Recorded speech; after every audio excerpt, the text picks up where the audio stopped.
وہ ایک گناہگار بنی اسرائیل کی اس کی کہانی موجود ہے کہ وہ آیا اور نیکوکار سے اس نے کوئی بات کی تو اس نے اس کو جھٹک دیا، اور وہ اتنا نیکوکار تھا جب وہ چلتا تھا تو بادل اس کے اوپر سایہ کرتا تھا۔ اللہ نے اس کو اتنا نوازا ہوا تھا، لیکن گناہگار کو دیکھ کر کے اس کے اندر نفرت کے جذبات پیدا ہوئے۔ اس نے کہا میرے سے بات نہ کر، پیچھے ہٹ جا۔ اللہ اکبر۔ تو وہ بیچارہ بڑا رویا کہ مالک میں اتنا گناہگار ہوں کہ تیرے پاک بندے مجھے اپنے پاس بٹھانے کے لیے بھی تیار نہیں۔ دل ٹوٹا، شکستگی پیدا ہوئی۔ کہا لیکن مالک تیری مرضی، اور واپس پلٹا۔ لیکن جب واپس پلٹا تو وہ بادل کا سایہ جو اس نیکوکار پہ تھا، وہ سایہ اس گناہگار کے سر پہ آ گیا۔ تو وہ کرم نوازی جس پہ فرما دے، اس کے سارے بندے ہیں۔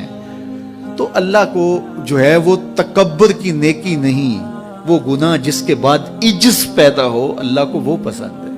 وہ گناہ جس کے بعد توبہ کے جذبات ابھرے، بندے کو شرمندگی کا احساس ہو۔ تو مت ایسے بنے کہ 4 نمازیں پڑھ لیں تو سب بے نمازیوں کو حقیر جاننے لگ جائیں، تھوڑا سا کام کر لیں، صدقہ و خیرات کر لیں تو باقی مالداروں کو حقیر جانے لگے۔ آپ کو دین کے کام کی توفیق مل گئی ہے تو آپ دین کے ٹھیکیدار بن کے بیٹھ جائیں کہ میں اتنا بڑا جلسہ کروایا، اب میرے علاوہ تو کوئی یہاں مسلمان نہیں رہتا، میں ہی سب سے بڑا عاشق رسول ہوں، میں ہی سب سے بڑا مسلمان ہوں۔ نہ، ایسا نہ کیجئے۔ اللہ نے آپ کو توفیق دی، آپ نے لوگوں کو دعوت دی، پتہ نہیں کس آنے والے پہ کتنا کرم ہوا ہے۔ یہ تو ان کی رحمتیں ہیں، وہ جس پہ چاہے جیسے چاہیں برس جائیں۔ ہم کو ٹھیکیدار تھوڑے ہیں، ہم تو نوکری کرنے والے ہیں، ہم تو جوتے اٹھانے والے ہیں۔ ہو سکتا ہے کس کے صدقے میرے والد گرامی مجھے یاد آتے ہیں، وہ مجھے فرمایا کرتے تھے جب گفتگو کے لیے نکلنے لگے اور لوگوں کا ہجوم ہونے لگا، تو وہ مربی تھے بڑے، اور بڑی حکمت کے ساتھ جو ہے وہ کوئی نہ کوئی بات سمجھاتے رہتے تھے۔ تو ایک دن فرمانے لگے کہ ایک خطیب تھا، بظاہر اچھا کتاب کرتا لیکن اندر سے وہ اتنا اچھا نہیں تھا۔ تو جب وہ فوت ہو گیا تو وہ بخشا گیا، تو اس نے اللہ سے کہا کہ میرے مالک، میرا تو کوئی عمل ہی نہیں ہے کہ میری بخشش ہوگی اور میری مغفرت ہو گئی۔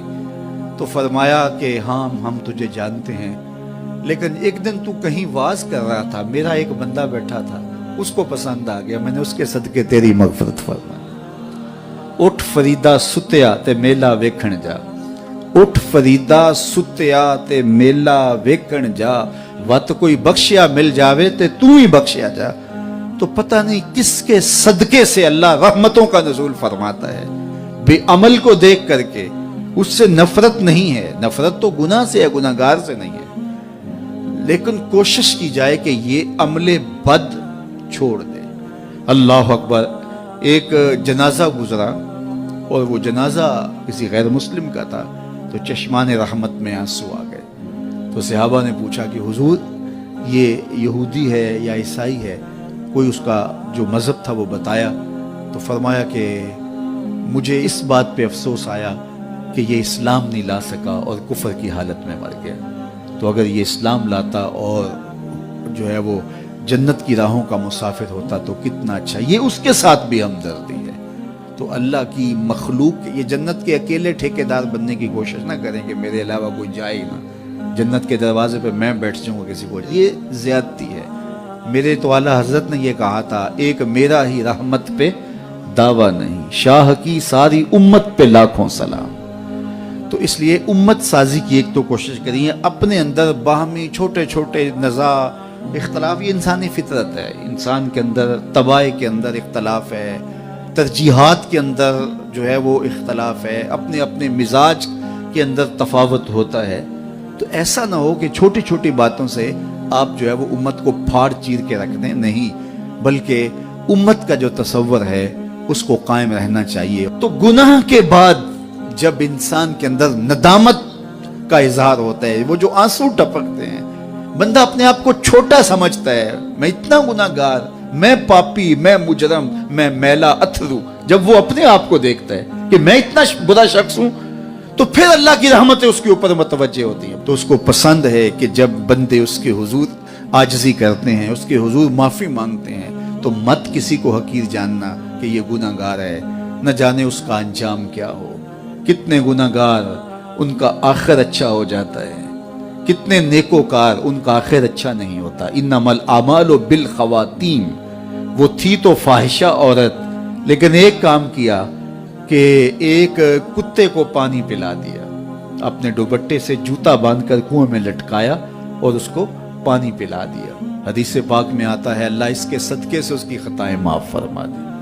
اور ایک نے بلی کو مار دیا خاتون کو، اور وہ جہنم کی آگ میں جلنے لگی۔ اس لیے کون کس کا انجام کیا ہوتا ہے؟ ہمارے بزرگ فرماتے ہیں کہ بچے سے پیار کرو کہ اس کے گناہ کم ہیں، اور بڑے سے پیار کرو اس کی نیکیاں زیادہ ہیں، اس کی نیکیاں زیادہ ہیں۔ چھوٹے سے اس لیے پیار کہ اس کے گناہ کم ہوں گے، اور بڑے سے اس لیے پیار کہ اس کی نیکیاں زیادہ ہوں گی۔ اور اسی طرح جو ہے وہ خیال کرو کہ ہو سکتا ہے اس کا انجام بخیر ہو جائے اور اس کا آخر کتنا خوبصورت ہو۔ تو مت کسی کو حقیر جانیے گا۔ ایک میرا ہی رحمت پہ دعویٰ نہیں، شاہ کی ساری امت پہ لاکھوں سلام۔ تو حضور کی امت سے پیار کرو، مخلوق خدا کو جوڑنے کی کوشش کرو۔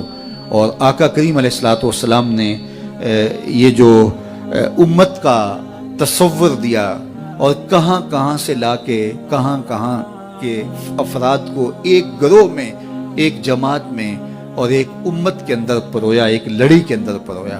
اس امت کو امت ہی رہنے دیا جائے۔ اللہ مجھے آپ کو اپنی پناہوں کا حصار عطا کرے۔